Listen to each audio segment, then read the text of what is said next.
శ్రీరాముని శ్లోకం. విష్ణు సహస్రనామం చదవలేనివారు శ్రీరామ రామ రామేతి శ్రీరాముని శ్లోకం 3 సార్లు చదివినా లేదా విన్నా విష్ణు సహస్రనామం పారాయణం చేసినంత పుణ్యం. శ్రీరామ రామ రామేతి రమే రామే మనోరమే సహస్రనామతత్తుల్యం రామ నామ వరాననే. శ్రీరామ రామ రామేతి రమే రామే మనోరమే సహస్రనామతత్తుల్యం రామనామ వరాననే. శ్రీరామ రామ రామేతి రమే రామే మనోరమే సహస్రనామతత్తుల్యం రామనామ వరాననే.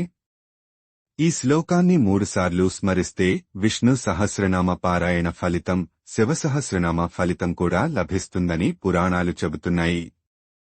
అంతటి మహత్తరమైంది రామనామం.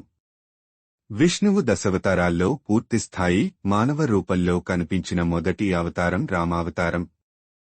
తండ్రి మాటను జవదాటని కుమారుడిగా, యుగ పురుషుడిగా, ఆదర్శనీయుడిగా రాముడు వారు పూజలందుకుంటున్నారు. శ్రీరామనామం సర్వపాపహరణం. శ్రీరాముని ఆశీర్వాదంతో లైక్, షేర్ చేసి సబ్స్క్రైబ్ చేయండి. థాంక్యూ.